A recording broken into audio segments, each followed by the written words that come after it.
নমস্কার বন্ধুরা, আজ আমি বানাবো নলেন গুড়ের থোর গাজরের কেক। কথাটা শুনে নিশ্চয়ই অবাক হচ্ছেন, থোর গাজর দিয়ে কি করে কেক বানাবে। হ্যাঁ, দেখতে থাকুন কি করে বানাই। দেখুন কেকটা। এখানে নিয়েছি 3টে গাজর আর অর্ধেক মতো থোর। গাজরটাকে গ্রেট করে নেব, থোরটাকেও গ্রেট করে নিয়ে পেস্ট করে নিতে হবে। দেখতে থাকুন আপনারা কি করে আমি বানাচ্ছি কেকটা। গাজর গ্রেট করে নিয়েছি আর থোরটাকেও আমি এখানে গ্রেট করে নিয়েছি। এই থোরটাকে পেস্ট করে নেব।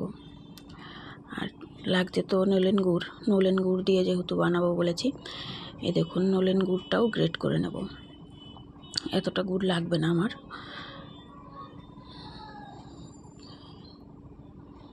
গুড়টাকে গ্রেট করে নিচ্ছি আর এইদিকে থোরটাকে পেস্ট করে নিয়ে এই যে ছাঁকনি দিয়ে ভালো করে ঘষে ঘষে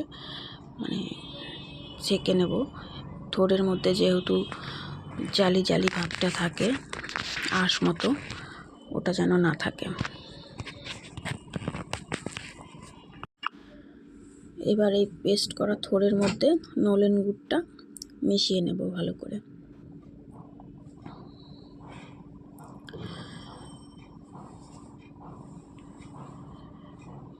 নলেন গুড়টা গ্রেট করে নিয়ে এরকম বাটির পুরো উঁচু উঁচু এক বাটি নলেন গুড়টা নিচ্ছি।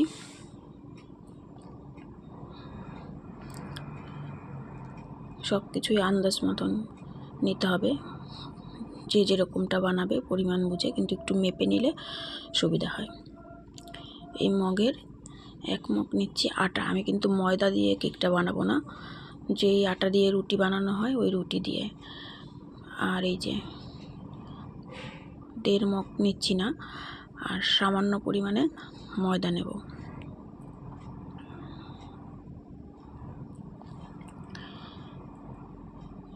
দেখুন কতটা ময়দা নিয়েছি। এই মগটার 1/2 মগও না, তার থেকে কম।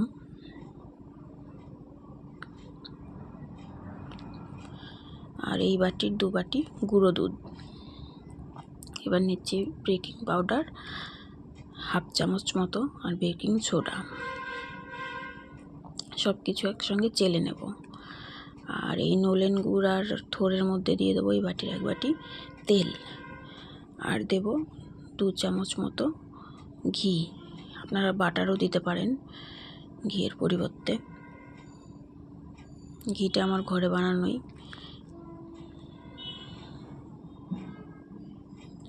সব কিছু ভালো করে মিশিয়ে নেব। মিশিয়ে আস্তে আস্তে ওই চেলে রাখা আটা সব কিছু দিয়ে দেব। ভালো করে ব্যাটারটা তৈরি করব। দেখুন ব্যাটারের ঘনত্বটা কেমন হয়েছে। এবার এর মধ্যে গ্রেট করা গাজর দিয়ে দেব।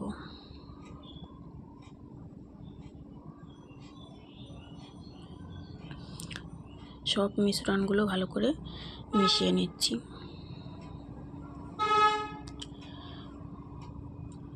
বেশি ঘন মনে হলে লিকুইড দুধ দিতে পারেন আপনারা সবাই। আমার একটু ঘন হয়ে গেছে তাই আমি দিচ্ছি। বুঝে দিতে হবে, প্রয়োজন হলে দেবেন, না হয়তো দেবেন না। দেখুন ব্যাটারের ঘনত্বটা কেমন হয়েছে। এবার এই দোকানের মতন ফ্লেভার আসার জন্য কেকটায় আমি জায়ফল আর একটু দারচিনি গুঁড়ো দিয়ে দেব।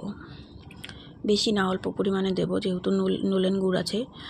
দিয়ে ঢাকা দিয়ে রেখে দেব 10 মিনিটের জন্য। আর এইদিকে আমি একটা কড়াইতে দিয়ে দেব নুন ছড়িয়ে হাই হিটে 10 থেকে 15 মিনিট জাল করে নেব।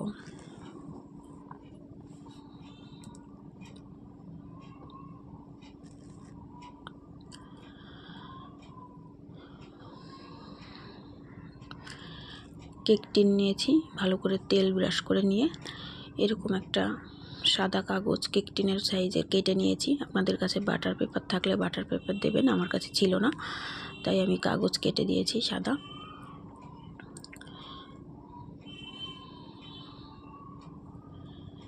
দশ মিনিট পর আমি ফিরে এসেছি।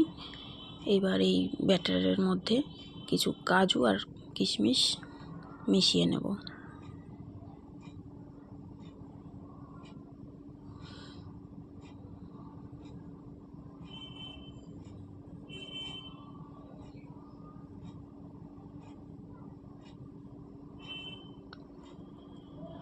এবার কেক টিনে ব্যাটারটা ঢেলে নেব।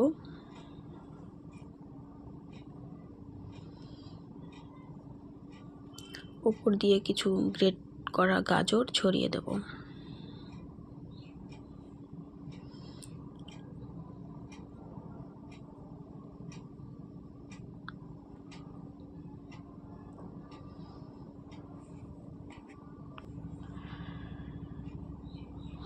গাজরটা আপনাদের ব্যক্তিগত ব্যাপার, দিলেও পারেন না দিলেও পারেন, আমার ইচ্ছে হলো তাই আমি দিয়েছি, দেখতেও ভালো লাগবে।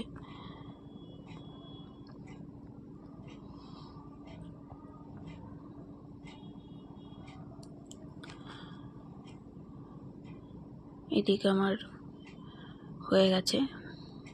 কড়াইয়ের মধ্যে এবার স্ট্যান্ড বসিয়ে দিয়ে কেক টিনটা বসিয়ে দেব।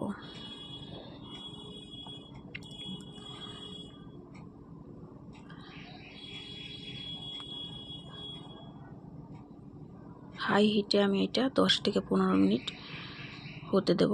10-15 মিনিট পর ফিরে এসেছি আমি একটু কাজু আর কিশমিশ দিয়ে সাজিয়ে নেব।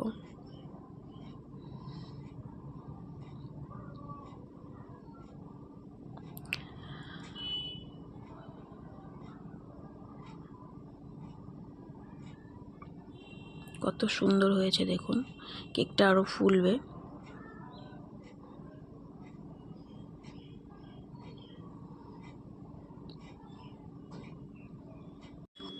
দেখে তো বোঝাই যাচ্ছে না থোর আর গাজর দিয়ে নলেন গুড়ের কেক বানিয়েছি।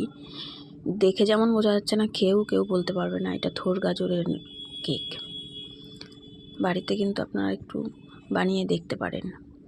এখানে কোনো ময়দা পড়েনি, কিন্তু সামান্য পরিমাণে ময়দা দিয়েছি। আটা, থোর, গাজর আর নলেন গুড়, যেহেতু শীতের সময়। আমি ঠিক 1.5 ঘন্টা পর ফিরে এসেছি। দেখুন, দেখছি কেকটা কতটা হলো, চেক করে একটা ছুরি দিয়ে। এখনও লাগবে, টাইম হয়নি, ভেতরটা একটু বাকি আছে। 1 ঘন্টা 10 মিনিট পর আমি আবার দেখছি, এবারটা হয়ে গেছে পুরো। ঠান্ডা হয়ে গেলে আমি নামিয়ে নেব। দেখুন কত সুন্দর হয়েছে কেকটা, একদম দোকানের মতন।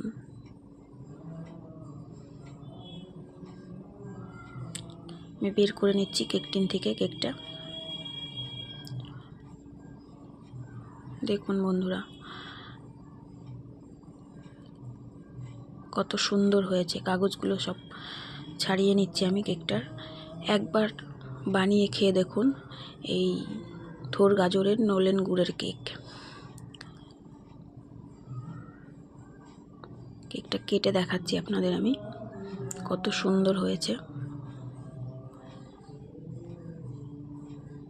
আমাদের বাড়িতে তো সবাই খেয়ে খুব প্রশংসা করেছে যে খুব সুন্দর হয়েছে। নলেন গুড়ের থোর গাজর দিয়ে বানানো কেকটা বোঝাই যাচ্ছে না, না বললে কেউ জানতেই পারবে না। আর গাজর, থোর এটা তো উপকারী জিনিস। আটা দিয়ে বানিয়েছি। দেখুন কতটা জালিদার হয়েছে কেকটা, কতটা সফট হয়েছে। দেখে কতটা কি বুঝতে পারছেন জানি না, বানিয়ে একবার খেয়ে দেখুন, খুব ভালো লাগবে, খুব সুন্দর হয়েছে।